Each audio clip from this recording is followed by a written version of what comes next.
한양의 밤이 깊어질수록 욕망을 품은 칼날도 차갑게 빛을 냅니다. 원수를 왕으로 만들겠다는 거짓된 예언. 그것은 치명적인 독이었습니다. 탐욕에 눈이 먼 자는 제 발로 걸어가는 그곳이 꽃길인 줄만 알았습니다. 하지만 활짝 열린 그 성문은 왕자로 향하는 길이 결코 아니었습니다. 하늘을 뒤덮는 붉은 화살비. 그곳은 단두대로 향하는 지옥문이었습니다. 마침내 드러난 진짜 얼굴. 범의 아가리를 짓는 사냥개의 마지막 춤입니다. 야담 수집가 제2부, 무덤이 없는 얼굴. 지금 그 결말이 시작됩니다. 좋아요, 구독 꼭꼭 해주세요. 한양의 밤은 낮보다 깊고 잔혹했습니다. 화려한 등불이 꺼진 뒤에 도성은 각자의 욕망을 칼날처럼 갈고 있는 이들의 숨소리로 가득 찼지요. 단이는 이제 그 어둠의 한복판, 공조판서 최병익의 저택 깊숙한 곳에 자리를 잡았습니다. 남장을 한 채 선비단이라 불리며 원수의 절대적인 신임을 받는 관상가가 된 것입니다. 범을 잡으려면 범의 아가리로 들어가야 한다는 말이 있지요. 단이는 스스로 사냥개가 되어 원수의 안방으로 걸어 들어갔습니다. 하지만 그녀는 꼬리를 흔드는 개가 아니었습니다. 주인의 목덜미를 언제 물어뜯을지 모르는 독을 품은 사냥개였지요. 자, 이제 단이가 어떻게 원수의 세력을 안에서부터 갉아먹는지 그 소름 돋는 지략의 현장으로 여러분을 초대합니다. 최병익의 저택은 궁궐 못지않게 장엄했습니다. 끝없이 이어진 행랑채와 겹겹이 쌓인 담벼락은 그가 누리는 권세의 크기를 짐작게 했지요. 하지만 다니의 눈에 비친 그 저택은 거대한 무덤과 같았습니다. 집안 곳곳에 흐르는 기운은 시커먼 늪처럼 탁했고 그가 거느린 수많은 가신들의 얼굴 위엔 주인의 탐욕에 전염된 듯한 비열한 기색이 가득했습니다. 단이는 최병익이 마련해준 별채에 머물며 매일 밤 그의 가신들을 한 명씩 불러 관상을 보았습니다. 최병익은 자신의 세력을 더 단단하게 만들기 위해 배신할 자와 충성할 자를 가려내라고 명했지요. 이것은 다니에게 하늘이 준 기회였습니다.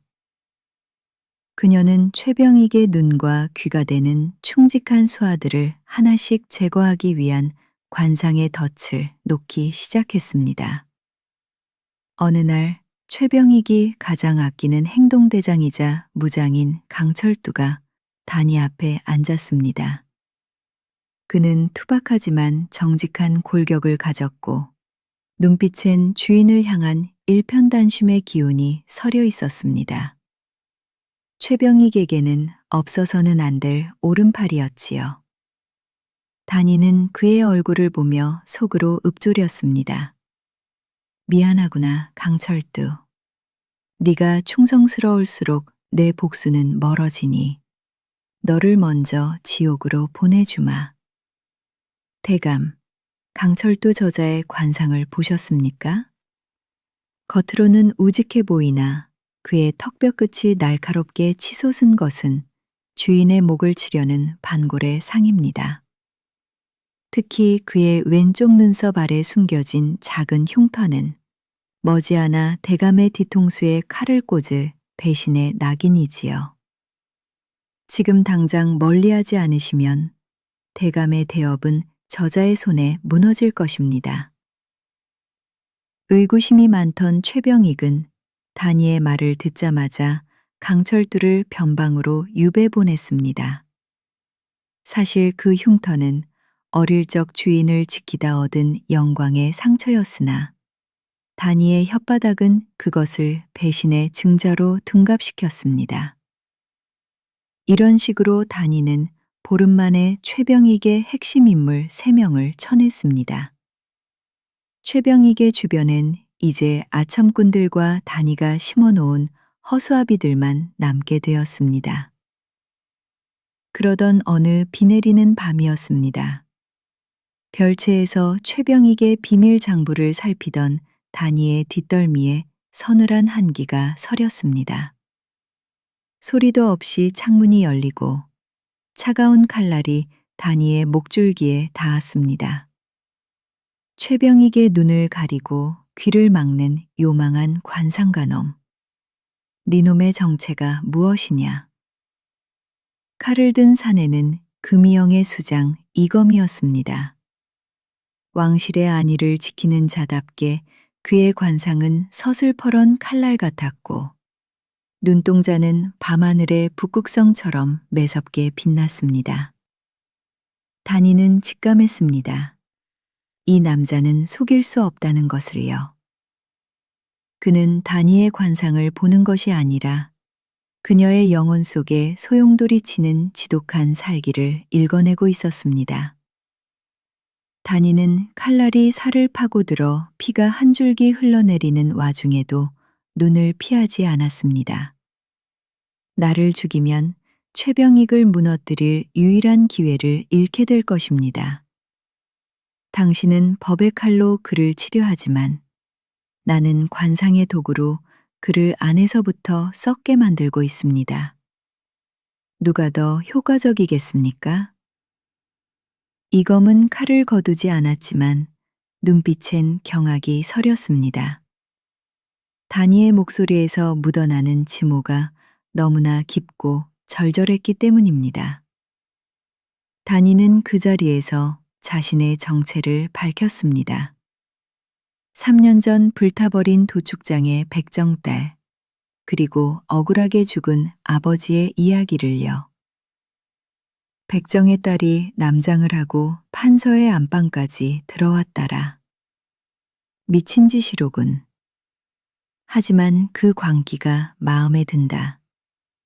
최병익은 이미 영모를 위해 사병들을 모으고 있다.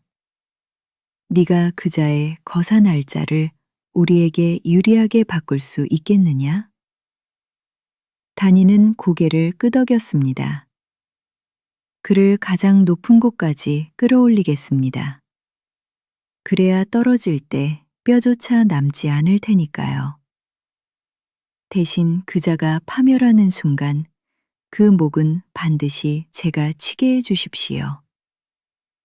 두 사람의 기묘한 동맹은 그렇게 빗소리 속에 맺어졌습니다. 이제 복수는 단위 혼자만의 싸움이 아닌 조선의 운명을 건 거대한 도박이 되었습니다. 이검이 떠난 뒤 단위는 최병익을 불렀습니다. 그리고 지도 한 장을 펼쳤지요. 대감, 드디어 하늘의 문이 열리는 시각을 찾았습니다. 내년 입춘전날 자정, 경복궁의 서쪽 서인문으로 기운이 모입니다. 그날 그곳으로 진격하시면 대감께서는 피 한 방울 묻히지 않고 용상에 앉으실 것입니다. 최병익은 단위의 말을 듣고 광기 어린 웃음을 터뜨렸습니다. 하하하, 용상이라. 드디어 내가 이 나라의 주인이 되는구나. 단삼비, 자네는 내 나라의 1등 공신이 될 것이야. 단위는 그를 보며 속으로 비웃었습니다. 그래요, 대감. 당신은 용상에 앉는 것이 아니라 당신이 판 무덤 속으로 걸어 들어가는 것입니다. 단위는 최병익에게 승리의 관상을 속삭였지만 실제로는 그를 죽음의 덫으로 유인하는 미끼를 던진 것이었습니다. 한양의 밤은 이제 고요해졌지만 그것은 폭풍 전 하늘이 숨을 죽이고 대지가 몸을 움츠리는 날이 있습니다. 바로 거사가 일어나기 직전의 고요함이지요. 입춘을 하루 앞둔 밤, 한양 도성 위로 차가운 서리발이 내려앉았습니다. 사람들은 새봄의 기운을 기다리며 잠자리에 들었으나 누군가에게 이 밤은 봄이 아니라 영원한 겨울의 끝 혹은 어둠이 집어삼킨 몰락의 시작이었습니다. 다니는 알고 있었습니다. 오늘 밤 자신이 3년 동안 갈아온 복수의 칼날이 마침내 원수의 뒤틀린 운명을 끊어낼 것임을요. 하지만 그 대가는 결코 가볍지 않았습니다. 자신의 평온마저 내던질 각오로 완성한 그림자의 심판. 자, 조선의 운명을 뒤바꿀 그 서슬퍼런 결전의 밤으로 야담 수집가와 함께 들어가 보시지요. 공조판서 최병익의 저택은 폭풍 전야의 정막에 휩싸여 있었습니다. 앞마당에는 검은 옷을 입은 사병 수백 명이 숨을 죽인 채 서늘한 병장기를 점검하고 있었고, 최병익은 방 안에서 단이가 일러준 제왕의 도포를 입으며 거울을 보고 있었습니다. 그의 눈은 이미 권력이라는 독에 중독되어 기괴한 광기로 번뜩이고 있었지요. 단성비, 정말 오늘 밤이 맞는가? 내 이마의 기운이 정말 용상에 앉을 만큼 무르익었단 말이지? 단이는 최병익의 뒤편에서 그의 그림자를 내려다보며 답했습니다. 대감, 보십시오. 지금 대감의 미간에서 뿜어져 나오는 붉은 기운은 하늘의 뜻과 맞닿아 있습니다. 자정, 서인문이 열리는 순간 대감께서는 만백성의 아버지가 되실 것입니다. 다만 절대 뒤를 돌아보지 마소서. 뒤를 보는 순간 승천하는 용의 기운이 꺾일 것이니 오직 앞만 보고 진격하소서. 다니의 목소리는 부드러웠으나 그 속엔 치명적인 독이 서려 있었습니다. 최병익은 그 독을 천상에 꾸린 양 들이켰습니다. 사실 최병익의 얼굴 위엔 이미 짙은 어둠의 장막이 그의 명추를 단단히 움켜쥐고 있었지만 단이의 비방술로 가려진 그의 눈엔 화려한 금빛 용상만이 아지랑이처럼 피어오를 뿐이었습니다. 자정을 알리는 종소리가 도성에 울려 퍼졌습니다. 최병익은 칼을 뽑아 들고 선봉에 섰습니다. 가자. 새로운 조선을 열 시간이다. 사병들의 발소리가 한양의 밤거리를 무겁게 눌렀습니다. 단이는 그 행렬의 맨 뒤에서 묵묵히 따라갔습니다. 그녀의 품 안에는 스승님이 남겨준 낡은 관상서적 대신 아버지가 남긴 날카로운 칼 한 자루가 숨겨져 있었습니다. 차가운 밤 공기가 단이의 뺨을 스쳤습니다. 그녀는 길가에 엎드린 백성들의 잠든 집들을 보며 생각했습니다. 오늘 밤이 지나면 저들은 탐욕스러운 폭군 대신 평온을 맞이할 것이다.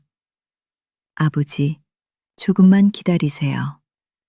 이제 곧 모든 것이 제자리를 찾을 겁니다. 드디어 경복궁의 서쪽 문, 서인문이 그 거대한 자태를 드러냈습니다. 단이가 예언한 대로 문은 굳게 닫혀 있지 않고 살짝 열려 있었습니다. 열렸다.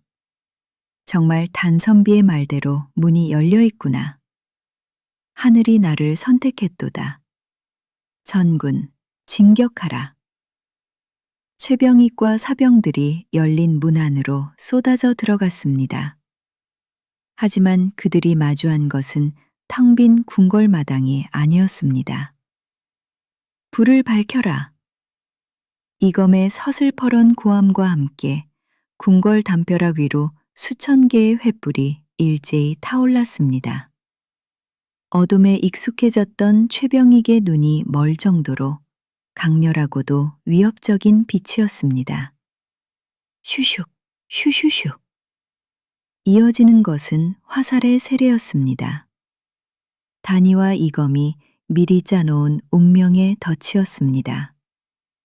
최병익의 사병들은 저항 한번 해보지 못한 채 추풍낙엽처럼 쓰러져 어둠 속으로 사라졌습니다. 매복이다. 퇴각하라. 최병익이 절규하며 뒤를 돌아보려 했으나 단이의 목소리가 환청처럼 그의 귀를 때렸습니다. 뒤를 보는 순간 모든 기운이 꺾일 것입니다. 그는 공포 속에서도 단이의 거짓 예언을 붙잡았습니다. 아니야, 이건 시련일 뿐이다. 제왕이 되기 위한 마지막 관문이야. 그는 쓰러진 부하들을 뒤로 한 채 궁궐 깊숙이 달려들어갔습니다. 하지만 그 끝에 서 있는 것은 용상이 아니라 차가운 칼을 든 이검과 그리고 남장을 풀고 머리를 풀어헤친 한 여인이었습니다. 최병익은 멈춰 섰습니다. 눈앞의 여인을 보고 믿을 수 없다는 듯 눈을 비볐지요. 네가 어찌하여 여기 있느냐? 단선비는 어디 가고 웬 천한 계집이? 단이는 소매 속에서 칼을 꺼내 들었습니다. 그 칼끝에는 3년 전 자신의 집을 태웠던 불길보다 더 뜨거운 증오가 서려 있었습니다. 최병익, 아직도 내 얼굴이 기억나지 않느냐? 3년 전 네 놈이 사냥길에 들러 요망한 눈이라며 비웃었던 그 백정의 딸이다. 네 놈의 발길질에 쓰러지면서도 자식의 목숨을 구걸하던 내 아버지를 네 놈은 한낱 미물처럼 짓밟고 불길 속으로 밀어넣었지. 최병익의 안색이 종이장처럼 하얗게 질렸습니다. 이제야 그는 보였습니다. 단이의 눈동자 속에 비친 자신의 참혹한 관상을 말이지요. 그곳엔 용이 아니라 어두운 밧줄이 목을 죄고 있는 대역죄인의 추악한 상만이 남겨져 있었습니다. 네, 니년이 감히 나를 속였구나. 감히 천기를 가지고 장난을 쳐? 천기를 어지럽힌 것은 내가 아니라 너다. 네 놈의 탐욕이 네 눈을 가렸고 네 놈의 악행이 네 관상을 무덤으로 만든 것이다. 나는 그저 네가 쌓아온 업보를 네 얼굴 앞에 돌려주었을 뿐이다. 최병익은 미친 듯이 칼을 휘두르며 단이에게 달려들었습니다. 이 요물, 니년과 함께 어둠 속으로 가겠다. 하지만 이검의 칼날이 더 빠르고 정확했습니다. 이검의 칼이 최병익을 제압했고 그는 비명을 지르며 바닥에 엎드려졌습니다. 단이는 천천히 그에게 다가갔습니다. 단이의 손이 가늘게 떨리고 있었습니다. 하지만 그것은 두려움이 아니라 3년을 기다려온 결말을 마주한 떨림이었습니다. 그녀는 최병익을 내려다보며 칼을 높이 쳐들었습니다.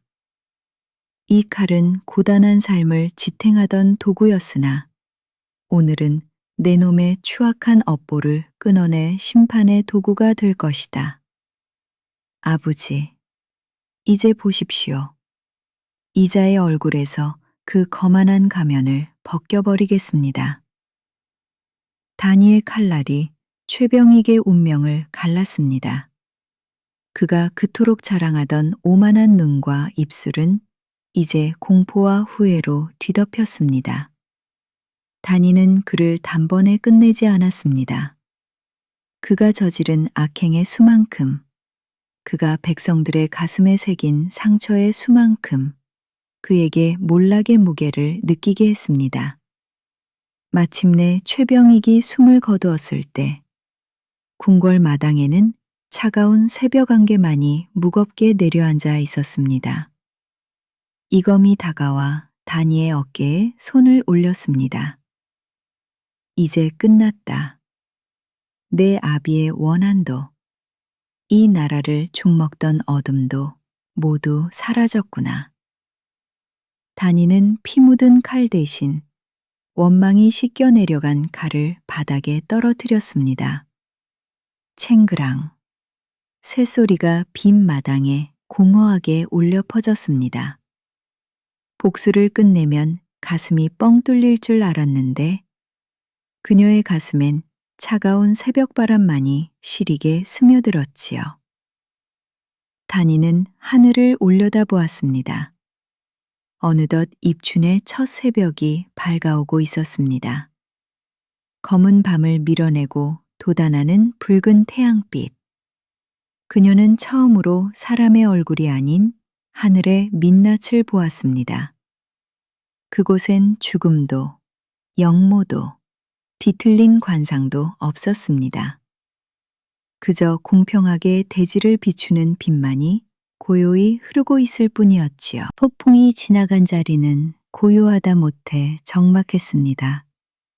어둠의 소용돌이가 휘몰아쳤던 궁궐의 마당은 새벽 이슬에 씻겨 내려갔고 도성을 뒤흔들었던 분노의 함성은 아침 안개 속으로 흩어졌지요. 사람들은 말합니다. 원수를 갚고 가슴속에 박힌 가시를 뽑아내면 비로소 세상을 다 얻은 듯 시원할 것이라고 말입니다. 하지만 다니는 깨달았습니다. 가시를 빼낸 자리에는 그보다 깊은 허공의 구멍이 남는다는 것을요. 원수를 무너뜨린 손은 차가웠고 그가 치른 대가는 다니의 영혼을 온전히 어루만져 주지 못했습니다. 오늘 야담 수집가가 꺼내놓을 마지막 수집품은 그 치열했던 복수 이후의 기록입니다. 청기를 읽던 눈을 감고 사람의 마음을 품기로 한 한 여인의 장엄한 뒷모습. 그 마지막 페이지를 함께 넘겨보시지요. 날이 밝자 도성은 승리자의 환호로 가득 찼습니다. 왕실을 구하고 탐욕의 눈먼 최병익을 막아내는데 결정적인 공을 세운 남장 관상가 단의 이름은 입에서 입으로 전해졌지요. 임금은 단이를 궁으로 불러 치하하고자 했습니다. 천대받던 백정의 딸에서 일약 나라의 운명을 바꾼 공신으로 명예는 물론 평생 누릴 부귀 영화가 눈앞에 펼쳐져 있었습니다. 이검이 단이를 찾아와 정중히 물었습니다. 이제 더 이상 어둠 속에 숨어 지낼 필요가 없다. 주상 전하께서 내 지혜를 높이사 조정의 직관으로 삼으려 하시니 너는 이제 조선에서 가장 높은 여인이 될 것이다. 그런데 어찌하여 짐을 싸고 있는 것이냐? 단이는 스승님의 낡은 보따리를 어깨에 메며 답했습니다. 종사관 나리, 저는 관상으로 사람을 무너뜨리는 법은 배웠으나 이 화려한 궁궐에서 사람을 보듬는 법은 배우지 못했습니다. 제 눈에 비치는 이들의 욕망은 궁궐 담장보다 높으니 이곳에 머물면 제 눈은 다시 독으로 차오를 것입니다. 저는 이제 정해진 무덤이 없는 자유로운 얼굴들을 찾아 떠나려 합니다. 단이가 가장 먼저 향한 곳은 3년 전 불길에 휩싸였던 고향 땅.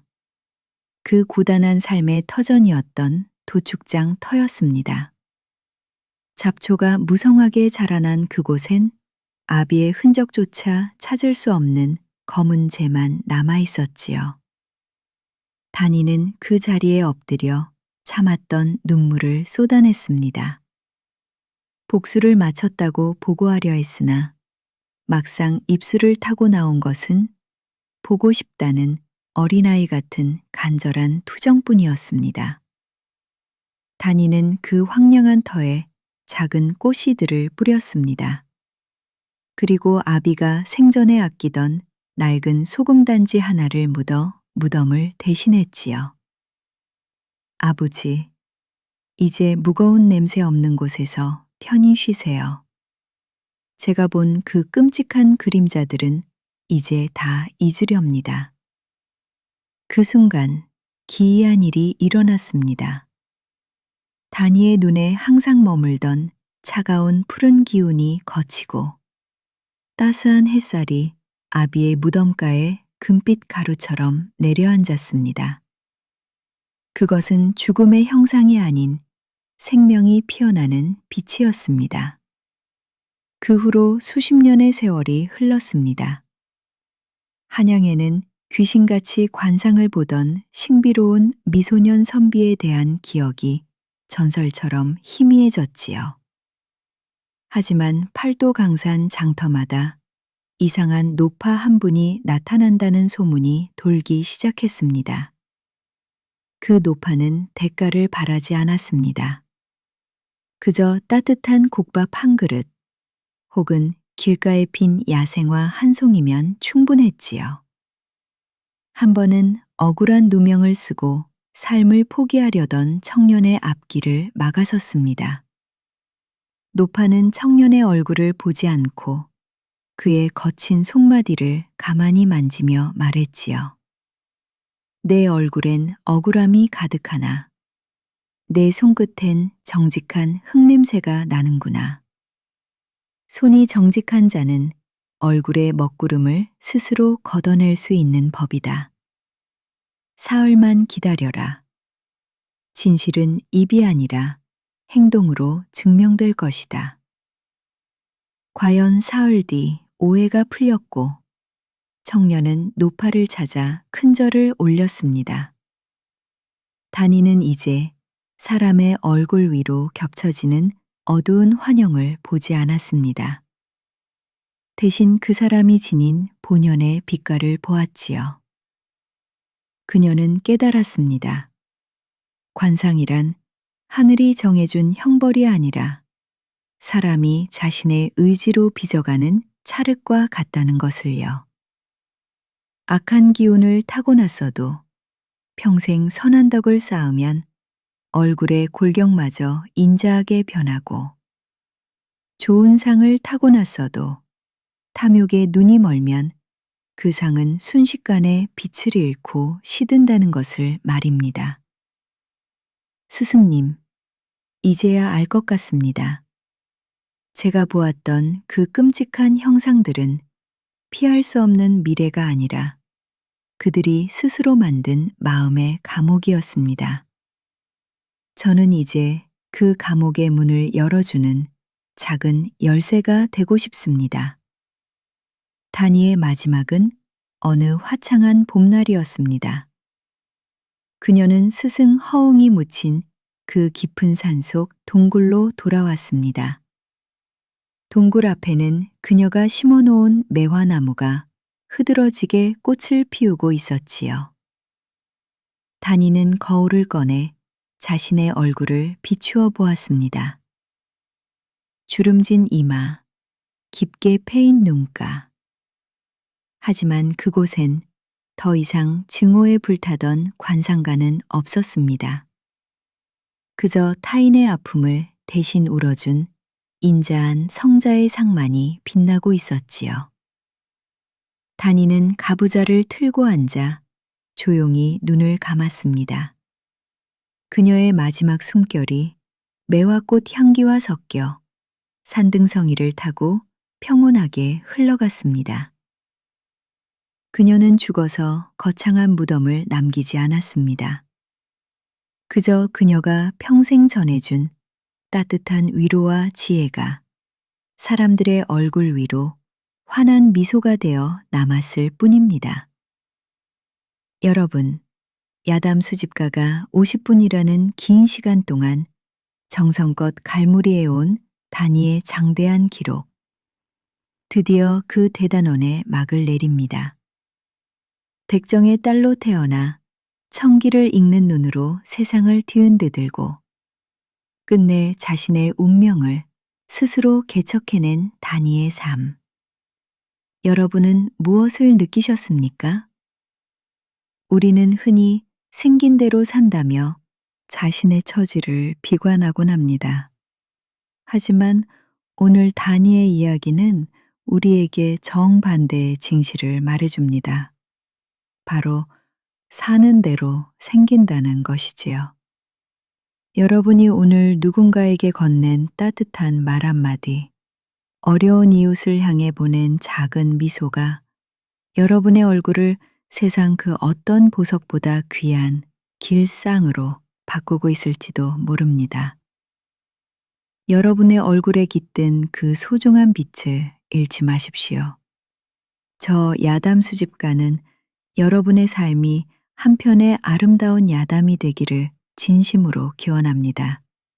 이 긴 여정에 끝까지 동행해 주셔서 감사합니다.